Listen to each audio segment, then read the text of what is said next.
everybody. Welcome to the Fired Up with CJ show. Today we have PMH Atwater, and we're talking about her book, A Manual for Developing Humans. So welcome, PMH. Oh, it's fun to be here. I have to say that you're probably the cutest guest I've ever had. You're just so cute. Okay, I'll get that out of my system. Well, Is this what happens after you die 3 times? You just get cuter and cuter. for me it did. Life became strange. It became difficult to navigate for a while. But it helped me to find utter joy. Yes, absolutely. Wow. Okay, so Utter joy. I wake up in the morning happy, and my husband says, "Go over and roll over and go back to sleep." I said, "No, no, no! It's time to get up." So I'm jumping all over the bed. your poor husband. All right, so Yes. tell me about your 3 near-death experiences, because people have one near-death experience. You had 3. Tell me a little bit for people who aren't familiar with you. Well, people have multiple experiences. I'm certainly not alone, children and adults. My own happened, the first one was January the 2nd, 1977. My cases were all from, well, I was raped. Oh, I'm So sorry. January 2nd was a miscarriage. And then January 4, 2 days later, was a major thrombosis in the right thigh vein, which dislodged, followed by the worst case phlebitis the specialist had ever heard of, let alone seen. Then March 29, complete collapse. Can't tell you, neither can the doctors, what killed me. All anybody knew was no heart, no mind waves, no breath, nothing. I was gone. And then later that fall, I'm speaking here September, October, November, I had 3 major relapses, one of which was major adrenal failure. When we're talking about near-death experiences, so often we we get sort of mesmerized by the story, and we forget that most of these come from violence or trauma. Hmm. So the individual has a body to rebuild. So I was one of those that had to relearn how to crawl, how to stand, how to walk, how to run, how to climb stairs, how to tell left from right, how to see properly, hear properly, and rebuild all of my belief systems. So it took me about a year to be human again. Wow. And I mean that totally, really. And it was going to Seattle, Washington. Really. That was in November, early November, I suspect around, I don't remember the exact dates. I'm going to say November 4, 5, 6, somewhere in there, when the Mind Miraculous Symposium was held at Seattle Center. There were such luminaries as Dr. Brew Joy, Dr. William Tiller, Dr. Elizabeth Kubler-Ross, Hmm. Uri Geller, all Mm. these fine, wonderful people. Meanwhile, I'm living in Boise, Idaho, and everyone is, including my doctor, are frustrated that I'm not getting well. Um, Seems like I get a little bit better and then I go back again. So my friends decided I needed to go up to see that symposium. So my doctor got up at 5:30 in the morning and gave me a shot. Can you imagine doctors doing that? He did, out of his home. Wow. Um, Gave me some medication. I was sort of tucked into a van, driven up there, and by the time I arrived in Seattle, I was human again, walking and talking like a regular human being.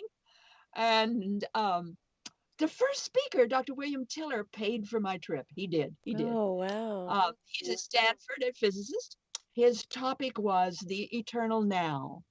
Now, I can't tell you much what the man said, but at the end of his talk, he's um, he was convinced that the eternal now could be understood scientifically and that it could be charted. And so he flashed up on this huge giant screen at Seattle Center his rendition, his thoughts, his knowing, his math of what the eternal now looked like, Hmm. where everything could happen at the same time in the same space, the eternal now. Hmm. And it was exactly what I saw in my third near death experience. Hmm. And I jumped up from my seat, ran out into the foyer, collapsed under a light, and just started in the fetal position, rocking back and forth, crying and crying. He saw it too. He saw it too. I'm not crazy. I'm not crazy. He Hmm. saw it too. And then only did I know that that I was okay, that I was all right, that it wasn't just, yeah, who knows what. And from that day on, I started getting well and got well quite rapidly after that. Hmm. So for me, Seattle, Washington is a place to go to heal. Oh, that's That's what it was for me. beautiful. Oh, I love that. So you must really relish coming Oh, back here from Charlottesville to where you are right now, oh right? yeah. Yeah. Wow. Seattle is my special city. Yeah. Oh, that's Yeah. phenomenal. It's a, So I'm wondering, one of the listeners had asked in the chat, and I'm curious too. Because, and I've actually had another dear friend who I do a video log with, Michael Sandler, who has died twice. He's had uh-huh. two near-death experiences, and folks are asking what a near-death experience is. So it's when you're flatline, like all the vitals appear that you're dead, right? But then you come back to life miraculously, which you've done three times. Um, or A near-death experience is a particular scenario, Mhm. a particular phenomenon that happens at the edge of death. Some people are not completely dead, some are, doesn't matter. Um, where that individual can have a particular experience that um, either positive or negative that awakens them in such a way that it changes their life. Hmm. The after effects are every bit as important as the experience itself. There is a pattern of physiological and psychological after effects. And as far as I'm concerned, it's the after effects that validate the experience, not the other way around. Hmm. So I know of like Adi Ashanti basically had two near-death experiences, but he didn't die. He was like teetering on an edge, It was, but but that would it still was be considered a near-death yes, experience. still a Okay, near-death experience. Right. okay, because he We had an even awakening of some sort. we in the field also have near-death like experiences. Hmm. A person can be nowhere near death, nothing wrong with them, and have a complete, full near-death experience with all of the pattern of after effects. Hmm. Let me give you an example. From my research base, there was this woman Sunday morning, very early, um, got up to get, in the porch of her home to pick up the Sunday newspaper. So she bent over to pick up the newspaper. As she was righting herself, she saw into the rising sun, and she went into the rising sun, came back, and had a full near death experience with all of the after effects. Same MO all the way through. And so, what are the physiological and psychological after effects of a near-death Well, experience? let me just be very brief here because there are many. Yeah. The main physiological after effects are changes brain function, brain chemistry. Um, it changes the nervous system, the digestive system, and skin sensitivity. You often get a lot of sensitivities, like electrical sensitivity, very sensitive to the electricity in storms, tornadoes, earthquakes, this kind of thing. A lot of sensitivity to taste, touch, texture, sound, smell, any of those. It's like you have this hypersensitivity you didn't have before. Mm. Uh, and of course, many people go on afterward, certainly, to become, gee, more loving, more joyful, certainly, in many ways, but mostly more sensitive about other people, more wanting to help other people. Almost almost 99% come back convinced there's no such thing as death, that death is just a shift in consciousness. Um, that they come back, many of them more spiritual, wanting to teach or help others. Mm. So we get a lot of the spiritual or the psychological changes, but certainly we have the physical changes. And And are they permanent? So I actually have had similar kinds of experiences. I have not had a near death experience, but I've had the same psychological and physiological responses that you're talking about. But they weren't long lasting. Like there was one in which for about a month I couldn't taste. I couldn't like everything was like hyper real when I would walk around. Like I'd look at the clouds and I'd start crying and like everything. I was just like a changed person. But and my energy system like it like whatever happened like fried every nerve in my body where I couldn't taste anything for a while, and still like if I touch my skin I don't feel it. Then and it happened about a year and a half. I don't feel my skin like I used to feel. So what for you were all these things long lasting or not, or does it vary by person? well, there's a whole body of literature and experiences, um, altered states of consciousness, the idea that your consciousness can change. Certainly, you can have a Kundalini breakthrough, baptism of the Holy Spirit. There's lots of different ways that this can happen. Um, what I tune into and what I look at are those experiences that are more intense. Those different kinds of experiences that are really, really intense, those are the ones that you have the lifelong changes. Mm. They stay. Um, Very seldom do you hear anybody saying, no, it's fading or they're losing it. You do have a few, yes, but not that many. In fact, usually over time, 10, 20 years later, they're still in that same state. Wow. I could certainly say that for me. And mine was almost 40 years ago. Wow. Okay.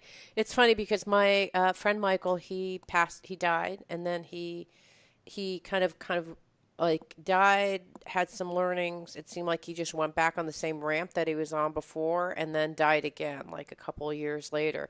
So you had three near-death experiences all within a year's period. Is Three that right? months, 3 months? dear. I Yeah. call it the heavenly sledgehammer effect.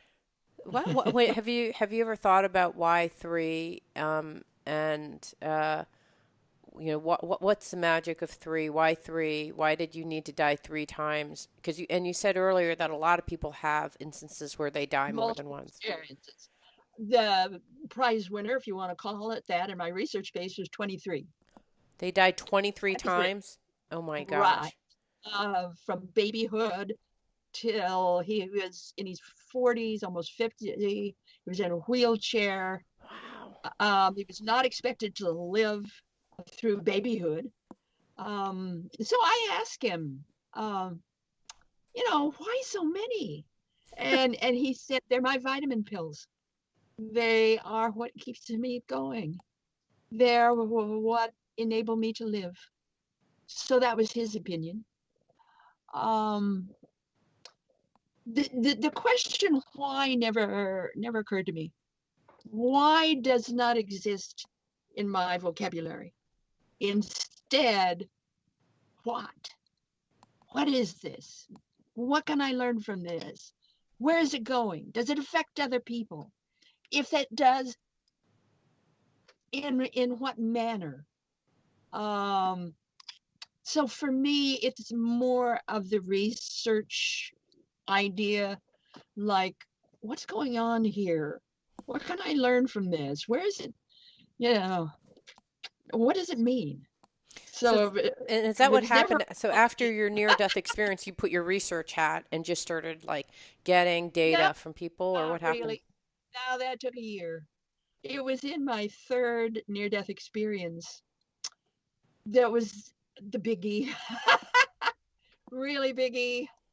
And I heard in that experience a voice. It wasn't like an angel or a guardian or a guide or any of that kind of stuff. No. It was a voice so big that to me it filled the entire universe and everything in the universe. And I called it the voice like none other because I didn't know what else to call it. I had the sense that it was from God, and that voice spoke to me, and it was very specific. It said, and I quote, "Test revelation. You are to do the research. One book for each death." It did not say anything about book one, but book two, it named that book as Future Memory. Wow. Every sentence, every paragraph, every page in that book is part of the math I use to create a labyrinth. Hmm. Future Memory is not a book, it is a labyrinth. You read through it like you walk through a sight labyrinth. And the purpose is to raise your consciousness up to the next highest octave possible for you. It contains the whats and whys of life, the universe, and what we are. Mm. The third book was a manual for developing humans. I didn't name any of these books, folks. Didn't name them. A manual for developing humans. Um, and how do I talk about that one? When I was able to write and do this kind of thing, which is about maybe a year and a half afterward, I wrote a manual for developing humans. And Wait, so in this book that, has been around for that long? So it's no, no, wait a minute. And in that, and I was guided to put 28 thought form drawings in the book. Now, I didn't dream up these thoughts. They just popped into my head. I watched them form, the forms in the air, and that's all I did was just draw them. And so I had the book and the drawings. I sent it out for peer review, and everyone said, "This is an interesting book, but the world is not ready for this. Put it in a box." So I wow. did. Oh my gosh. Wait, I and put it these in are a the very drawings that big you're box. referring to, right? These are the Yeah, drawings. those Okay, got are drawings. it. Okay. And it remained there for almost 39 years. Never touched the box. Never touched the box. Okay. And a friend of mine, Robert Van de Kessel, died. He's the author of Our Dreaming Mind. He was the world's authority on dreams. I think Our Dreaming Mind was the best, book on dreams ever written. So I went to his funeral. I was early, so I was sitting, in my car, twiddling my thumbs, and Bob manifested on the seat next to me. And he looked at me and he started laughing and he says, "I knew you'd come." No. So he disappeared. And I went into the building and participated in the memorial. And during the service, there was a large picture of Bob on the dais, one of the best pictures I've ever seen of him. And during the service, he came out of that picture and his eyes were right here, right next to mine. And he said to me, "It is time." Now, Bob knew about the book in the box. Mm. And so I knew what he meant. So as soon as the service was over, you know, I scuttled home as fast as I could get there, and I opened the box. Have you ever opened up anything that's been sealed for over 3 decades? The Wow. smell left kill you. So it took a while to fumigate my office where I could actually work with the papers in it. And I got through all these papers, and I thought, well, this isn't half bad. So I made my commitment to finish it. And that's when the voice came back. And it has the unusual format. It's a fifth dimensional format. In the fifth dimension, all is revealed intention rules. So throughout the book, every subject, you get the conscious, subconscious, superconscious aspect. It comes in packages. It's all in packages. The intellect, the intuition, and the knowing, all in packages at the same time. So you get this very different format of well, the manual is simply a book that is an invitation for you to think for yourself, to control your life, and to align yourself with the directive of your soul. All the manual is the basics for living, to help you to know yourself, be yourself, live yourself. That's what it is. It's just the basics. It's nothing more than the basics of life. In ancient times, the word hue, H-U, was said to be the sound and tone of God. So if you were human, you are God man, God woman. Anyone who is a human being literally is a God in the making. That's in the Bible. That's in all the great teachings. And it's real. It's literal. No phony stuff. This is no guidance. This is no channeling. I'm not a medium. This is the way life is. This is who we are. This is what we are. And in the manual is all the basics for being who you are. Right. And so and that was when someone was asking, what is the book about? That's basically it. And just for folks who are kind of curious, like the way that I described it, my husband said, who are you interviewing? I'm like, PMH Atwater. And he said, what's the book about? I'm like, I said, it's kind of like an encyclopedia, like of spiritual growth, and anything that you could think of is in here. So it's intellect, intuition, knowing, our trion bodies, physical body, energy body, spirit body. Yeah. And so I'd love for you to step us through this one on the spirit world, chapter 9. And so, and the book follows true to format. So there's some information and just about like intellectual, like what is the spirit realm. And then there's one in which you talk about, I want to talk about the various, various dimensions. You called them intradimensional, interdimensional, and omnidirectional. Tell me a little bit about what that even means and what's in each dimension. Just energy.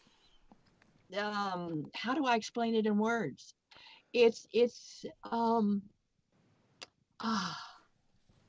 when you're in that altered state, when you are more than you are, when you open up to the fullness that you are, you then see and feel and know these other dimensions, these other states of being.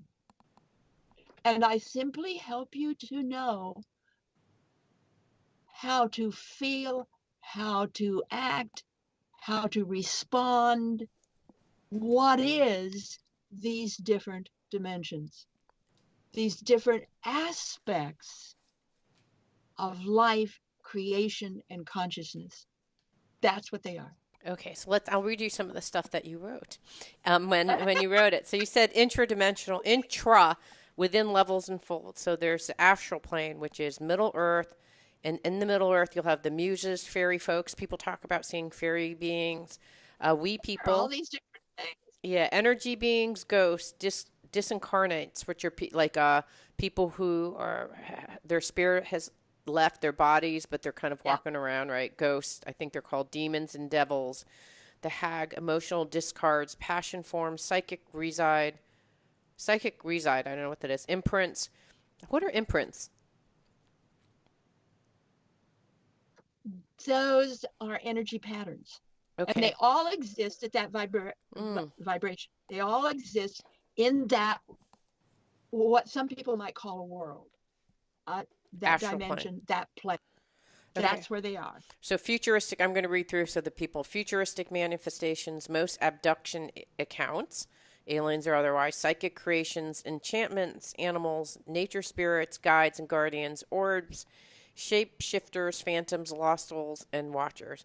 So some stuff that's like, That's another dimension. yeah, That's another plane. okay, so those are astral planes. And so people talk about doing astral projection where they fall asleep and then they like go into astral planes. So this is the dimension in which Yeah, they're operating.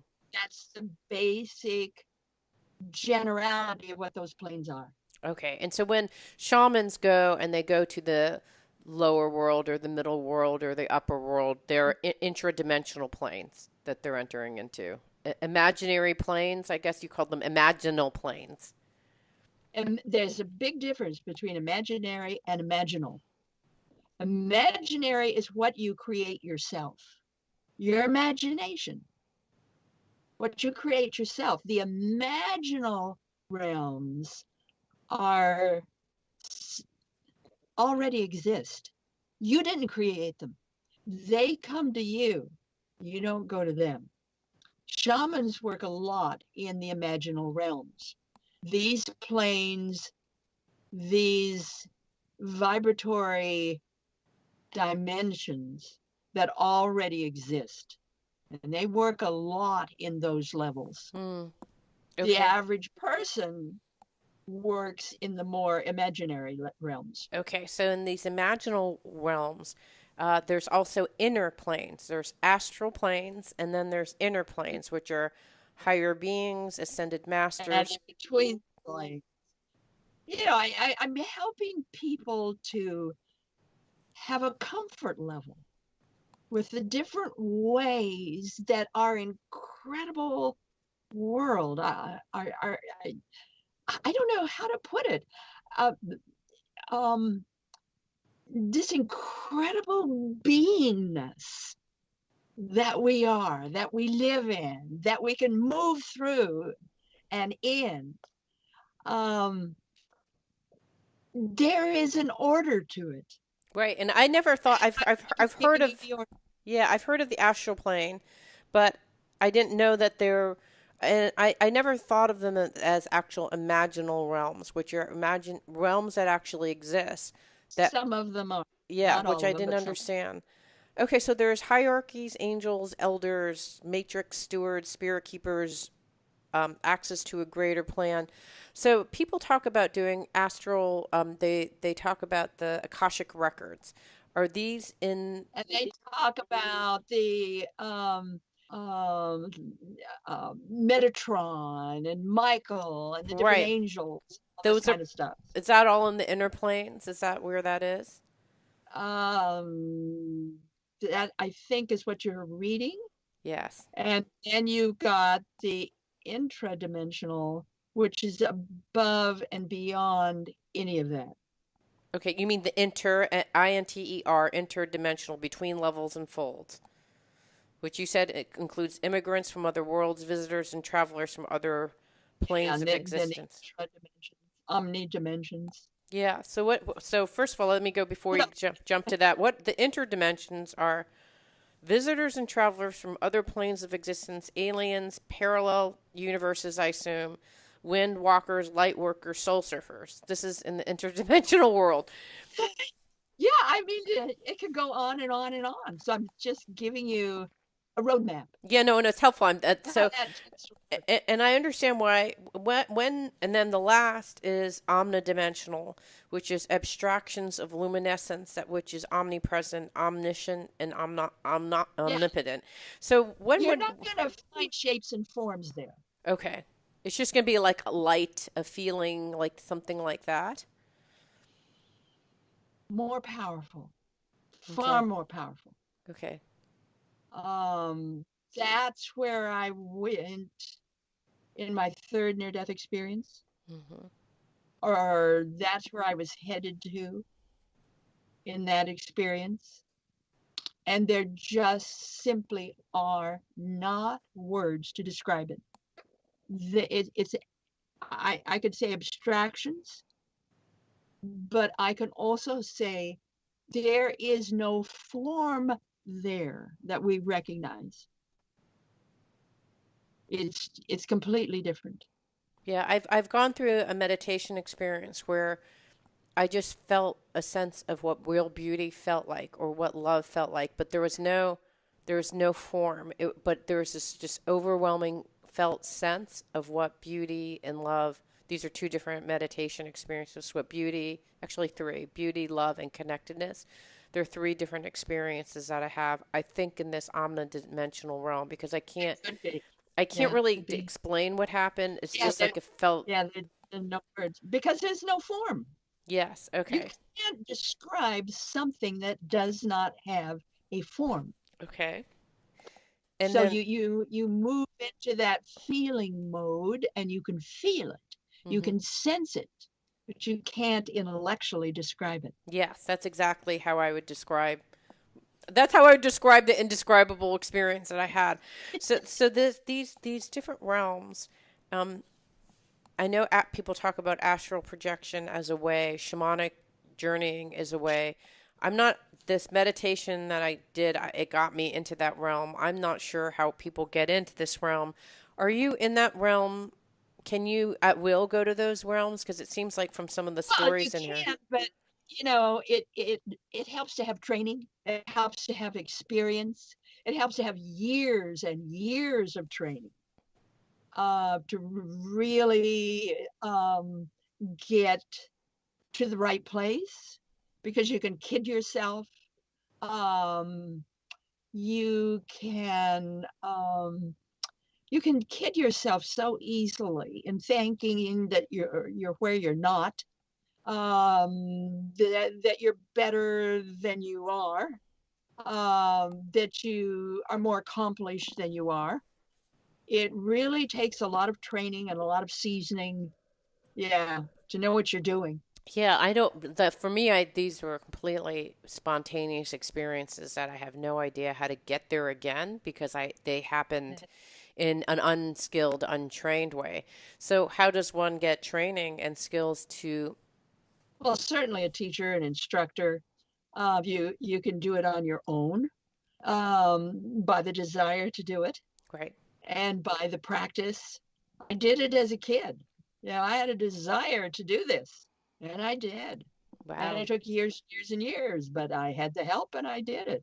The help, meaning on the other side, a lot of children are able to explore all kinds of expanses and have all kinds of experiences, not because someone taught them to do it, Hmm. but because that became a part of their life and they simply followed it, explored it, experimented with it. And from that, then we're able to build a reality Hmm. system that became a part of their life. Yeah, I find it interesting that this has just been a lifelong passion of yours. It's not just something that kind of, for a lot of people, it's like they were on a different, like if Adi Ashanti, I don't know, I haven't followed a lot of his work, but as I understand it, he was on the sports path, right? And then all of a sudden he was on the spiritual path. So he went on some, Yeah, but you were on the spiritual path to begin with. Then you had I these was. three. Okay, got it. Interesting. I didn't Well, realize that. for me, it was reality as a kid. It was survival. It was the only world that made any sense to me because I had five Mm. fathers, two mothers. Oh, I was wow. born at a time when an illegitimate child was a crime. Mm. So women were punished who had babies out of wedlock. Mm-hmm. Um, so for my life, it was very, very different. I was terribly, completely, intensely impacted by the bombing of Pearl Harbor.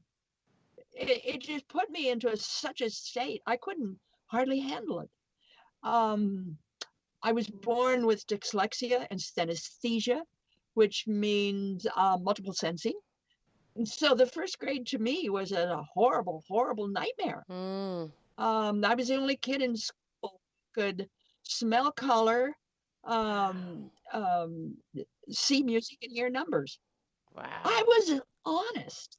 I but I spent most of the class on a tall stool. Sometimes I had to wear an equally tall conical hat that said dunce on it as an example of a bad child who told lies. Mm. I was almost kicked out of first grade twice. Um, and then in those days, anybody that was killed in the war effort, that family was awarded a large gold star decal that you put in your living room window as a sign to everyone that someone in your family paid the ultimate price to help our country. And I had to walk long blocks to get to my school, and I called it the Walk of Death because there were Mm. so many homes that had star decals. Mm. And this one home, I'll never forget it. It had 6 new gold stars overnight, and I 6 just gold stood in stars. Oh front of my that God. house and just bawled and cried and Mm. bawled and cried. CJ, I can't remember a single morning in all of first grade where I didn't have to stop my shudders and control my tears just to walk in the door of my classroom. Oh. So when I tell you first grade was a nightmare for me, I'm not kidding.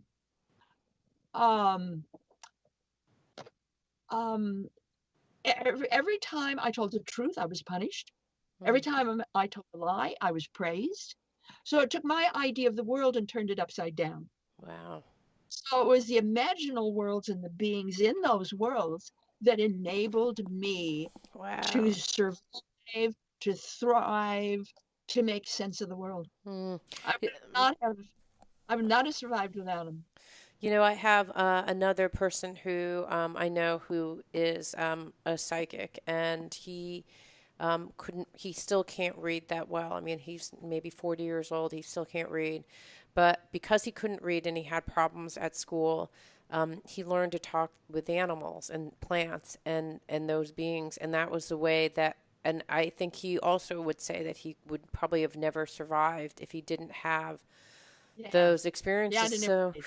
so when you were younger and you were able to go into these imaginal realms, in what way did it help you? Like, how did it help you through first grade and through all the years afterwards? Because your skills are so Well, what different. really made a big difference for me is I became a fighter. You know, Mm. a lot of people, it does them in. It had the reverse effect on me. Hmm. I became a researcher at the age of 5. I did my first double blind study with a control group at the age of 5 because I wanted to identify the world. The world was not for me like everybody else described. It was different. So Hmm. I wanted to test. I was always testing things. I was always trying out things. What works for you? What works for me? Is this real? Is it not real? I was just a voracious tester. I was testing everything. Hmm. And during this process of challenging everything, then that's when the spirit keepers of Idaho's canyons and deserts came to me Hmm. and began to instruct me. And I also um, I just knew soil. I understood soil. It talked to me. I talked to it. I knew plants. I knew animals. I knew the sky. I knew all the various Hmm. rivers and communication in the sky. Hmm. And um, I no kidding. I could be visiting someone's home, and I would go outside and I would take my hand and scoop it through the dirt around their home and let it sift through my fingers, and then I could tell you accurately the health of all the people who lived in that home just Wow. from the soil. So I was Wow. doing all these things as a kid. Wow. So Yeah, who were your friends? Were they the plants and the trees and the spirit guides? disembodied beings. Yeah, yeah. Wow. I played with the angels and fairies and all these beings. Um, but I had the great gift of being raised in the reclaimed deserts of southern Idaho by Norwegians. Oh my gosh. Norwegians! In the morning, there's fresh fish. Wow. You eat the fish raw. There's raw fish. Um, Okay, so but the with the, Norwegians are I so was raised by Norwegians. I'm from Seattle, so we also have a very strong Another Norwegian, good and Norwegian community. there's this kind of stoic, don't show anything, this kind of energy. So was They that were very open for me. they were They were so very, your parents embraced your gifts my and dear, I had five fathers and two mothers. yes. So I went back and forth between the two women. Hmm. My biological mother had a number of affairs and marriages, went back and forth between the two women. I did not know until I was 4 years old that my mother was my mother. I Oh. thought Mama Song, Sogn from the Sognefjord. I thought Mama Song was my mother. Oh wow. So that's a whole different story, dear. Yeah, so you actually had and they were all So I accepting. grew up to be a fighter. You were growing up, say that again. You I grew grew up up to be a fighter. I grew up to be oh, an explorer. I right. grew up to find out what is real Mm. and not just accept what disembodied being said or bodied being said. I wanted to know what was really, really, really real. And I Mm. had to prove that. So I think to myself sometimes, um, hey, I became a researcher. I was told to be a researcher in my third near death experience. Well, why not? Well, you've been a researcher your whole life. Since I was a kid. Yes. Yeah, why not? Yeah. Okay, well, I want to I need to touch upon the story of the pickle syrup story. Can you tell the story of your No, interdimensional travel? no, that'd take too long. Oh, come Uh, on. I can read it in less than 5 minutes. The whole experience took six, so what the heck? yeah, yeah. Well, that's when I learned. Um, Edgar Casey always said, Edgar Casey, the famous prophet, one of the greatest psychics that ever lived, and he always said there are three dimensions: time, space, and patience. Hmm. And nobody understood what he meant by patience. When I was canning a huge vat of 14-day sweet pickles, actually, I was in the 15th day. I did extra sugar, and it really was a huge vat. It wasn't a little pan, it was a huge vat. And I was thinking about that and some of the things Edgar Casey had said at the kitchen table. And here is this big vat that's bubbly, bubbly, bubbling, and it boiled over. And if you can imagine a huge vat of sticky syrup boiling over on top of the stove, that syrup went in through all the burners, down in through the oven, down in through that drawer underneath, the stove that you have your pans in, and puddled all over the floor. It was on the sides. It was everywhere. That syrup went everywhere. And instead of screaming, which would have been normal for me, Yes. scream, I very calmly stepped forward, slowly stepped forward. And in that exquisite slowness, I saw and smelled the netting of creation, of energy. And in that beauty, I simply turned to my sink, filled it with hot soapy water, and proceeded to clean up the mess. What should have taken maybe half an hour or an hour to clean, I cleaned in 6 minutes. I still It can't only understand. took How did 6 this minutes. happen? I don't understand. So you went. I was not in this realm. I was composed of what I believe Edgar Casey described as patience. Hmm. That exquisite dimension that exists beyond time and space, that fills time and space, that is the real netting, threading that holds it all together. Hmm. So it's through that slow experience, being It was patient. incredibly slow. I don't There even know if was I no can enter in that dimension. It sounds There was wonderful, though. absolutely no effort at all. Wow. So everybody,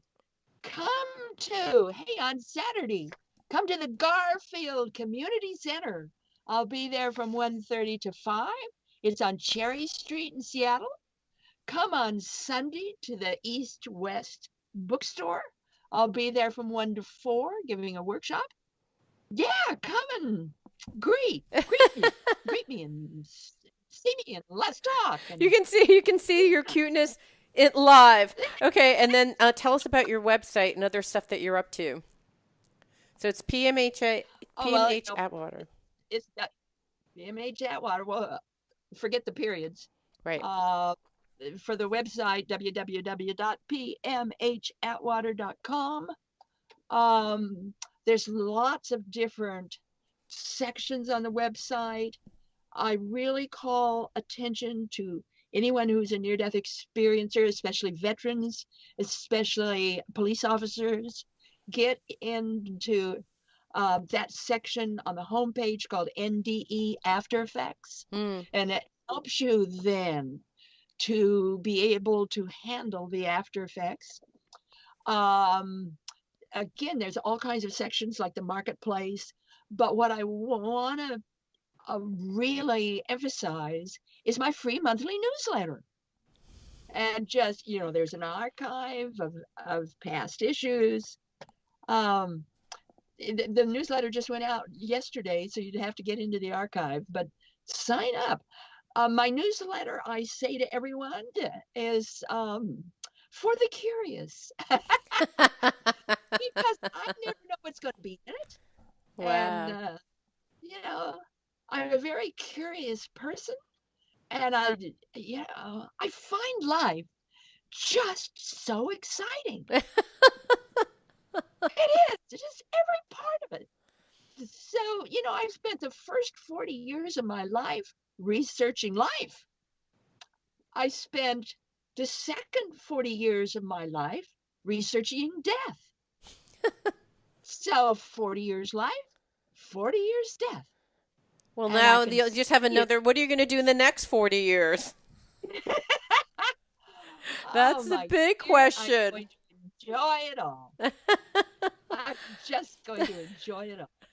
We've been talking to PMH Atwater about her book that she has been a book that has been waiting around for 30 years and is now available for you to read. 40 years. 40 years. Finally.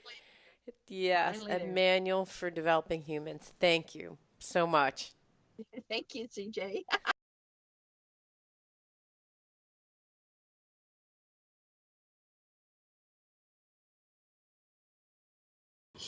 It means so much to me that you're listening to the show. Would love your support in any way by giving me comments below or to subscribe to the show or share the show with friends. Thank you again for your support. Love and blessings.